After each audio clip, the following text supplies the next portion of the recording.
আজ নিয়ে এসেছি এক খাস্তা নিমকির রেসিপি। নমস্কার বন্ধুরা, ঝুমুর কিচেনে সবাইকে স্বাগত। আমরা রোজ দিন চায়ের সাথে বিস্কিট খেয়ে খেয়ে বোর হয়ে যাই, তাই আমি এনেছি এক নতুন ধরনের নিমকি, যা অতি সহজে তৈরি হবে আর এটা সংরক্ষণ করে রাখতে পারবেন 1 মাসের বেশি সময় ধরে। রেসিপি ভালো লাগলে চ্যানেলটিকে সাবস্ক্রাইব করার অনুরোধ রইল। এর জন্য আমি একটা মিক্সিং বলে একটা ডিম ফাটিয়ে নিয়ে নিচ্ছি।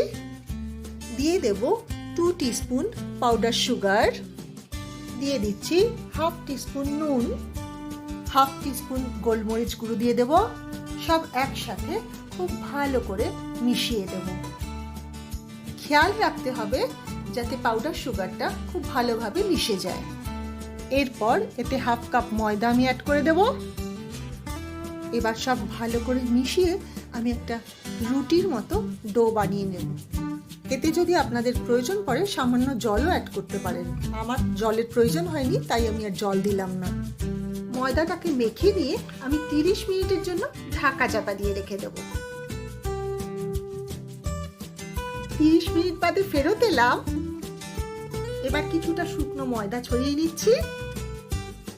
এবার এই ময়দার ডোটার সারা গায়ে আমি শুকনো ময়দা লাগিয়ে নিচ্ছি।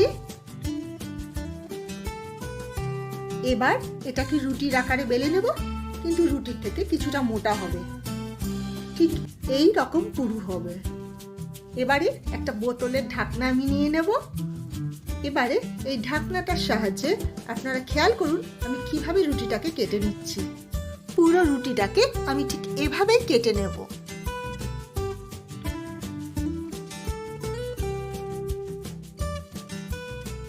এবারে কড়াতে সাদা তেল গরম করে নিয়ে এই নিমকিগুলোকে ভেজে নিচ্ছি। রেসিপি ভালো লাগলে লাইক দিয়ে শেয়ার করতে কিন্তু একদম ভুলবেন না। নিমকিগুলোকে গোল্ডেন ব্রাউন করে ভেজে নেব। গ্যাসের ফ্লেমটাকে মিডিয়ামে রেখে 5-7 মিনিট ধরে ভেজে নিতে হবে।